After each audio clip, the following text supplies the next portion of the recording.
Thank you all I am return করে আরেকটা video নিয়ে এসেছি। আজকে আমরা কথা বলবো রুলস অফ স্ট্রেস নিয়ে। কোন জায়গাটা আমরা চোট দেব কোনো ওয়ার্ডের। একটা রুল নাম্বার 1, যদি কোনো ওয়ার্ড TION অর্থাৎ শন দ্বারা শেষ হয় তাহলে এর পূর্বের সিলেবলে আমরা জোর দেব। ফর এক্সাম্পল, আমরা যদি বলি এডুকেশন, তাহলে আমরা এডুকেশনের শেষে TION আছে, তার মানে আমরা CA এর উপর জোর দেব। তাহলে উচ্চারণটা কী হবে? Education, education.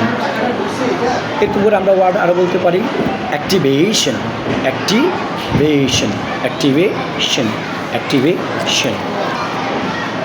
রুল নাম্বার 2 স্ট্রেসের, যদি কোনো ওয়ার্ড TIC অথবা TICS অর্থাৎ টিক বা টিক্স দ্বারা শেষ হয় বা শেষে যদি TIC অথবা টিক্স থাকে তাহলে তার আগে সিলেবাসটার আমরা stress Dev.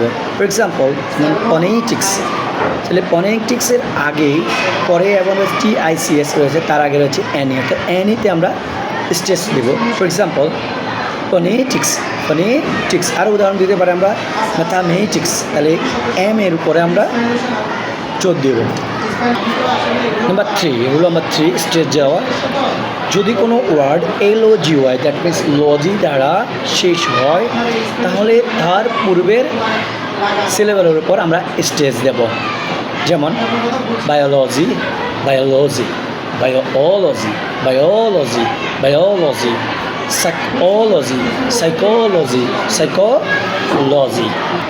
Last not the list, number 4 স্ট্রেসে, যদি কোনো ওয়ার্ড তার মানে ছোঁয়া সাউন্ড দ্বারা শুরু হয় তাহলে আমরা তার পরে সিলেবলেই স্ট্রেস দেব। ফর এক্সাম্পল, যেমন about, about, across, America, America, America.